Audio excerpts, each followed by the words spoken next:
Gangstermy inmates who claimed abuse and torture by prison officials at the Leeuwkop Maximum Correctional Services are suing the Justice Minister and the Department of Justice and Correctional Services.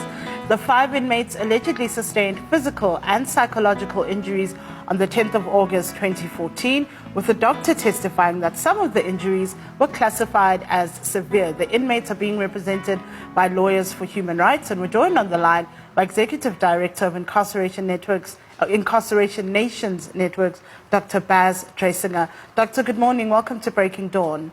Good morning. Thank you for having me. Thank you for your time. So the issue of violence against inmates in our prisons, some of it seems to be driven by gangs. In the Leeuwkop matter, it appears that it is prison officials that were involved in that violence. So just how bad is the situation in South African correctional facilities? Well, the situation is quite bad in South African correctional facilities, and it's also quite bad in many countries around the world. And the kind of violence that you're speaking of is indicative of why, as a whole, prisons do not make us safer. They rather produce more violence, and they produce more harmful acts that then cause a chain reaction and ultimately damage us all.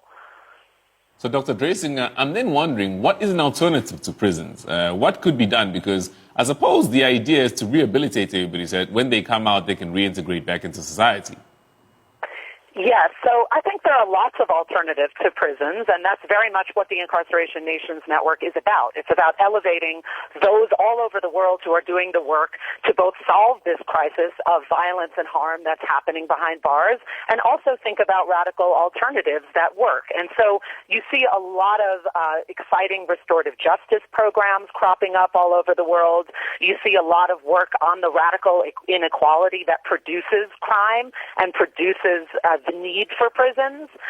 We are having an event at Wits University on Friday, and this will be in the afternoon at the Law Center, where we have folks coming from all over the world, whether it's Kenya, Ghana, the Netherlands, the Czech Republic, to talk about what some of these solutions look like and talk about what creating safe communities actually looks like, and not just relying on this archaic system of prisons that was produced, a system that was produced nearly 200 years ago by the United States that doesn't really have relevance anymore. So what happens to people who are in prison for life, for people serving multiple sentences? So at the moment, it sounds as if we're speaking about people who have the opportunity at some point either to be given parole or to serve a sentence that will end. But the reality in South Africa, I mean, there was recently the case of a man who was given just over 1,700 years in prison. So that's a person that's going to be in prison for the rest of their life. What do we do with them? What do we do with people who remain in the system indefinitely? Well, I can certainly speak to that coming from the country, the United States, that has the largest prison population in the world and also locks people up for the longest sentences in the world.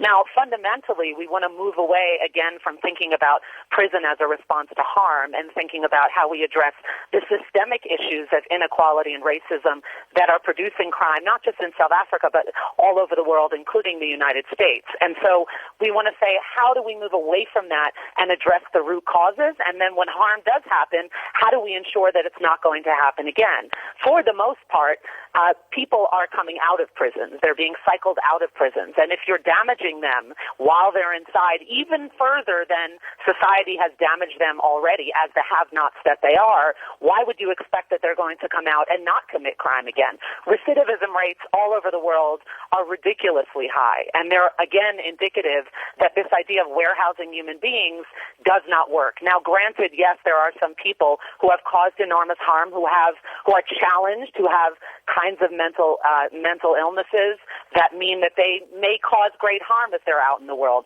But that is overwhelmingly not the bulk of the prison population, globally speaking. So in South Africa, I mean, there are many challenges. I mean, you touched on them with the issue of poverty and inequality, with systemic violence within the country. How do we then begin to deal with those issues? Because often then they speak to the kind of violence we then see in prisons. And I'm interested to see or to know if this will be part of your dialogue or conversation that you're having at Wits on Friday. Because really, when we speak about violence in prisons, it's a kind of a microcosm of the rest of society. And there it becomes difficult on how we deal with that. Absolutely. absolutely, that's central to the conversation. And again, the conversation will be happening at Wits University at the Law Center. I think when it comes to thinking about communities, there's a term that we use quite a bit in the United States, and that is justice reinvestment.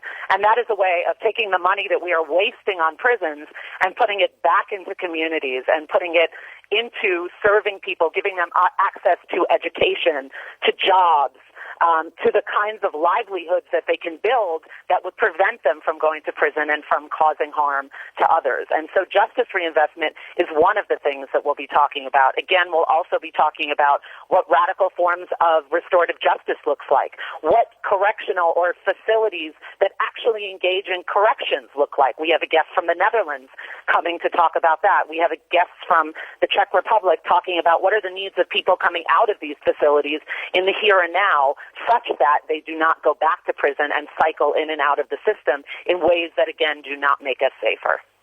Thank you very much for joining us, Executive Director of Incarceration Nations Network, Dr. Baz Dresinger, there joining us on the line.